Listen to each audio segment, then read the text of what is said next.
The hallmarks of Deus Ex, stealth, shooting, and shades re-emerge in Human Revolution. Combining cybernetics with a healthy dose of noir has resulted in a network of systems propped up to support an ambitious design that holds player choice in high regard. Eidos Montreal wants all types to jack in, but is this revolution also an evolution?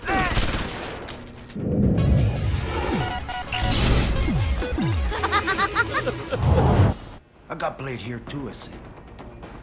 The events of Deus Ex play out almost exclusively at night, taking the role of Adam Jensen, security chief at Seraph Industries, a maker of augmentations that let you be more human than human. Tensions between the cybernetic haves and have-nots are on the rise when Seraph's HQ is attacked. Scientists are slaughtered, and Adam is wounded only to be saved by advanced augmentation. From there, it's a detective story, brimming with conspiracy, choice, and plenty of subtext, as well as actual text. You'll be scouring nooks and crannies for nooks and Kindles, reading emails and diary entries aplenty that throw fictive gloss onto the world stage, right down to the otherwise anonymous soldiers and hoodlums you take down. It's a wordy world with dark skies overhead. Some twists are expected, while others come out of left field, usually more goofy than clever. There's some callbacks to past games, even though Human Revolution takes place before them. I know you've gone through a lot of physical changes of late, but you didn't become a woman. Stay out of the ladies' restroom. The gravelly voices and gloomy ambiance feel like they're turning to pastiche later on despite the earnest intentions. Deus Ex's split heritage between shooters and RPGs offers a dense world of the latter without softening the pace of the former.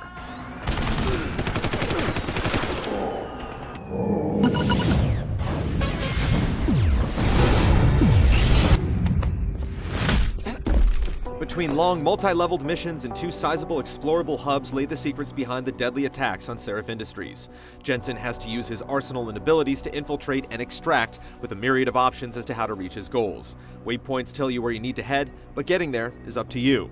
The game's building blocks, security cameras, bots, hacks, patrols, air ducts, laser alarms, turrets, electrified water, and more air ducts, are varied enough, though given its length, which can stretch to the 20-hour mark, you'll see it all played out again and again. The hacks become more difficult, soldiers will erratically pivot more often, and the air ducts might be obscured, but there's a needling sense of deja vu in Deus Ex. Even the structures seem fairly similar, though the hubs of Detroit and Hengsha do differentiate themselves in both style and substance. This is a smart game, but it's just too eager to please, spoiling some of the joys of intuition. Something moving around. In the beginning, it's all about using a blend of stealth and shooting, where you're showered with XP for ghostly permutations and given stingy stipends for kills. The game does offer a large degree of freedom, but wears its preference for stealth on its sleeve. Get enough XP, and you can start decking out your body in all sorts of ways. The freedom of choice comes in via loosely integrated subsystems, some amounting to integrated minigames like an LA Noire-style conversation system where reading alpha waves takes precedence over studying poker faces. Locked doors can be bullied, coerced, or hacked open.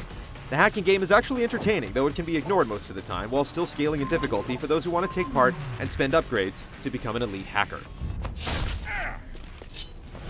You're also given the choice when it comes to how you eliminate your opposition. Stealthy takedowns are always a tempting tactic, though going out guns blazing will likely get you dropped fast.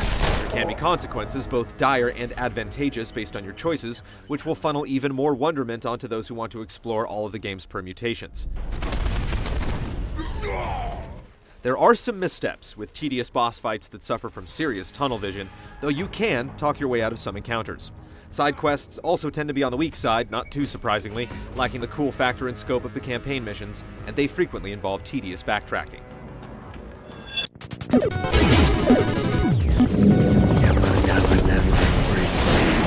I'm in. All right then, let's get to work. Being a cyborg is akin to being a Swiss Army knife. While at first, Jensen can only focus on one discipline at a time, there's plenty of room to go deep as well as wide once the experience starts coming in. There's a bit of a rub though. It's too easy to find yourself hacking into a room you've already stolen the password for, not to mention infiltrated via one of the numerous air ducts littered throughout the world. Removing Human Revolution's augmented RPG soul leaves a shooter carapace, and it's solid, if a tad hollow. Cover works well, shifting the view to third person with the ability to blind fire, round corners, and sprint to the next obstruction. There's a wide variety of weapons which you can upgrade, though limited inventory space means you'll want to commit to a choice few that fit your style. Enemy AI is all over the place. They have great aim, making the cover system a necessity if you set off alarms or otherwise alert them to your presence.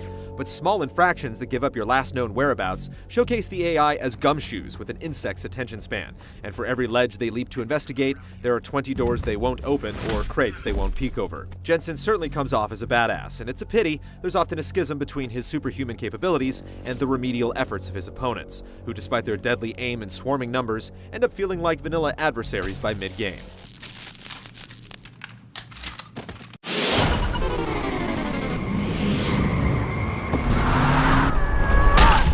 Human Revolution sees art design and technical prowess waging a not-so-invisible war. There's an immense world, carefully laid out with a clear vision of towering tenements and stinky sewers. It's populated with grit, grime, and some incredibly awkward-looking denizens. Perhaps augmentation adds some unnatural mechanics to human movement, because these folks can look pretty jarring, and when paired with their garish faces, they'll break you out of the game's very determined and realized reality. The voice acting hits the stereotypes pretty hard, but fits the genre bill more often than not, while the electric synths of the soundtrack make the world hum with energy. Deus Ex evokes the uncanny valley more often than it should, and while that may be apropos for its cybernetic citizens, it's more irksome than endearing. Go ahead.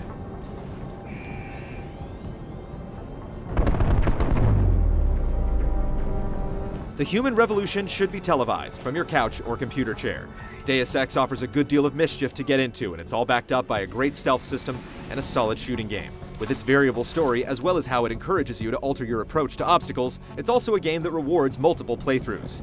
The future is bleak, and at times ugly, but we wouldn't have it any other way.